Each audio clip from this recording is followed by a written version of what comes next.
নমস্কার, শালপিয়ারাতে আপনাদেরকে আবারও স্বাগত। আর এখন তো বসন্তের সময়, বসন্তের সব থেকে ভালো বোঝা যায় যে সিজন চেঞ্জটা আসছে যাচ্ছে, পাতা ঝরে পড়ছে, নতুন পাতা গজাচ্ছে। এটা হচ্ছে বন বন যেগুলো আছে, বনাঞ্চল। আমাদের এদিকটা তো বনাঞ্চল, এদিকটা খুব সুন্দরভাবে বোঝা যায়। তো আজকে ভাবলাম যে একটু বনের দিকে যাই, কারণ বনের এই সময়টা যে ভিউটা থাকে সেটা হচ্ছে দুর্দান্ত একটা ভিউ। যদি এখন পড়ন্ত রোদটা অনেকটা পড়ে পড়ে গেছে, আর কিন্তু এই যে পাতাগুলো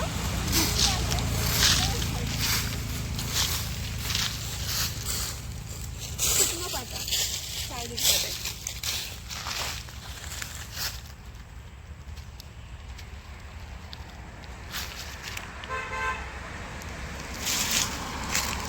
পাতা কিন্তু এখনই সব গাছে সব পড়ে যায়নি, দেখুন এখনও কিন্তু অনেক বুড়ো পাতা গাছে রয়েছে, আর কিছু কিছু শুকনো পাতা পড়ে গেছে। এরপরে পুরোটা পড়ে গিয়ে গাছগুলো একেবারে ন্যাড়া ন্যাড়া হয়ে যাবে, তারপরে আবার নতুন কচি কচি সবুজ পাতা দেখা দেবে। কিন্তু এই খুব সুন্দর লাগে বনটা। হ্যাঁ, তখন ভারী সুন্দর লাগে আর কি। মানে আর দুদিন পরে যে দোল উৎসবটা, তখনটাই বেশি কচি পাতা দেখা যায়, তাই না বল? ঠিক দোলের সময় কচি পাতাগুলো আমরা দেখতে পাই তখন। আর এখন আমাদের এখানে যেটা হয়, আমি এই পাকা 1 বছর ধরে খালি ওয়েটই করে যাই যে আমাদের বনে এই যে পাতা পড়ে থাকে, মানে আমাদের আশেপাশের জায়গাগুলো থেকে প্রচুর মানুষ আসে সকালবেলাতে এরকম বাঁশের বড় বড় হচ্ছে ঝাড়ু করে, যেগুলো দিয়ে পাতা ঝাড় দেয় এবং জড়ো করে, এবং শুধুমাত্র একটা দড়ির সাহায্যে পাতাগুলোকে বাইন্ড করে নেয় এবং অনেক টোটো করে অটো করে ওগুলোকে বাড়ি নিয়ে যায়। মানে এই দৃশ্যটা দেখানোর জন্য, কারণ একটা দড়ির উপর যে পাতা বাঁধা যায়, এত এত পাতা বোঝাই করা যায়, এটাই হচ্ছে নতুনত্ব একটা ব্যাপার।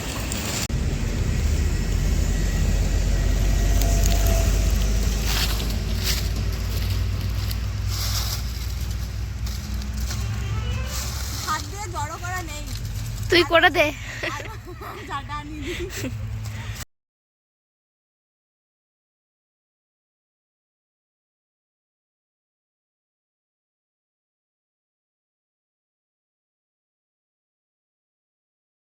বনে বিচিত্র রকমের জায়গার সৌন্দর্য বিচিত্র বিচিত্র হয়। কেন আমি বললাম, আমাদের যে এইখানে গাছগুলো দেখতে পাচ্ছি লতানো লতানো শাল গাছের ওপরে উঠে গেছে, এগুলো কী গাছ আমার জানা নেই, কিন্তু এই গাছের এই ধরনটা এই বনের এইখানটাতে দেখা যায়। সারা বনটাতে কিন্তু এরকম বেশিরভাগ দেখাই যায় না, খালি এই দিকটাতে চারিদিকটাতে এরকম আছে। ওইখানে একটা আছে।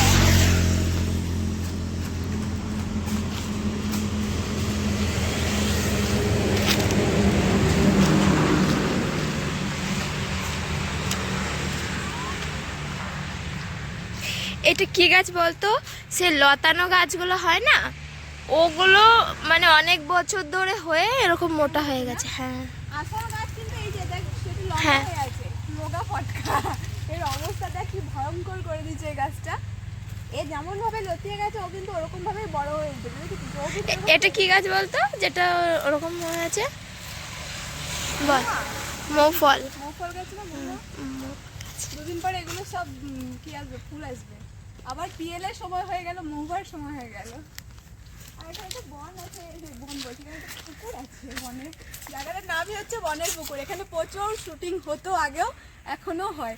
আর আগে হচ্ছে আমরা শুটিং দেখার জন্য সারাদিন যেখানে সেখানে বসে থাকতাম, আর এখন আর অতটা আসা যাওয়া হয় না, তাই না? আমাদের এদিকে প্রচন্ড শুটিং হয়, প্রচন্ড শুটিং হয়। এখন একটু কমে গেছে।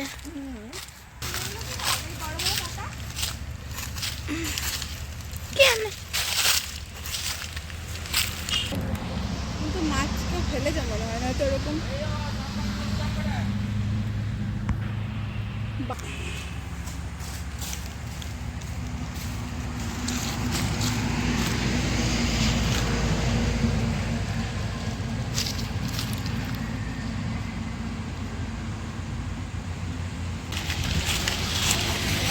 এই চশমাটা আগের দিন কিনে এসেছি মেলা থেকে, এটা কখন হারাবে তার অপেক্ষায় আছি। আমি চশমা কিনলে হারাই।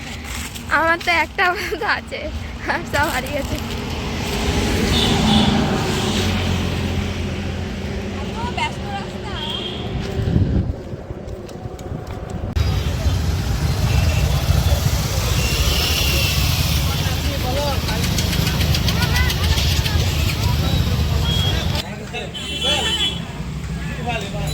বলো।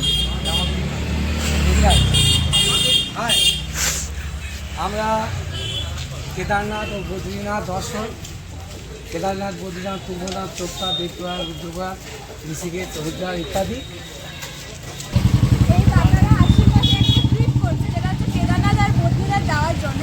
তো আমাদের ইলামবাজারের পার্শ্ববর্তী অঞ্চলে যেসব মানুষরা যেতে চায় কেদারনাথ বদ্রীনাথ, অনেক সময় হয় যে একা একা যাওয়া হয়ে ওঠে না।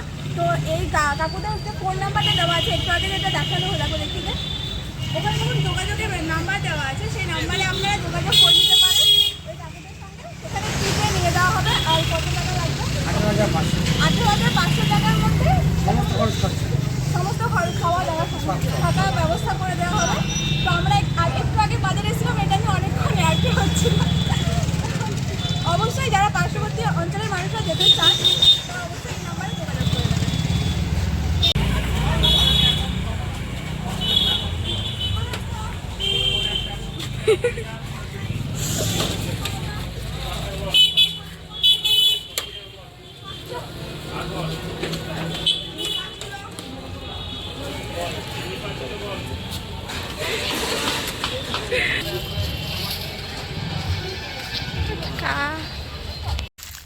আমরা বাজার থেকে চলে এসেছি, আর বাজার থেকে চলে এসে আমাদের এই চারিদিকটাই এখন দারুণ সুন্দর, সমস্ত কিছু মানে প্রাকৃতিক সৌন্দর্যটা খুব ধরা পড়ে।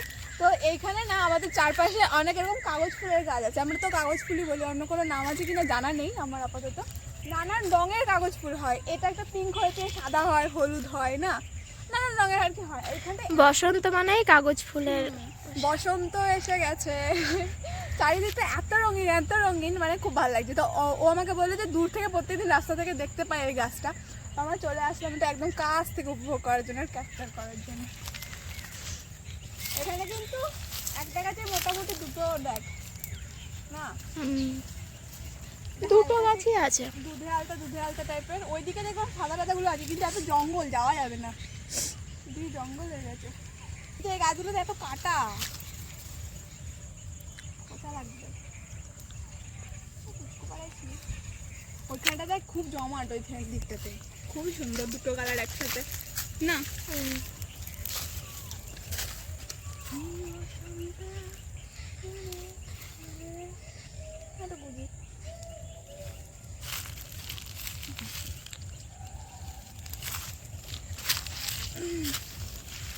এখানে কিন্তু চারিদিকে সোনাঝুরি পাতাগুলো পড়ে গিয়ে নতুন সোনাঝুরি পাতা গজিয়েও গেছে না, সবুজ হয়ে গেছে এখানটায়।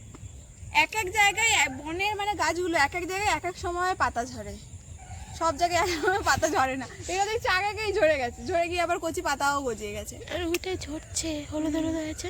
পুরো হলুদ হলুদ হয়ে আছে ওখানটায়। আবার এই নিম পাতাটা দেখ, নিম পাতাটাও হলুদ হলুদ হয়ে আছে, এখনো হয়নি। নিম পাতাটা পাক্কা বৈশাখ মাসে খুব সুন্দর হয়। যখন সে পয়লা বৈশাখের আমরা সব নিম পাতা ছিঁড়তে আসি তখন এত সুন্দর হয়, ফুলগুলো হয় এত সুন্দর, ভালো লাগে।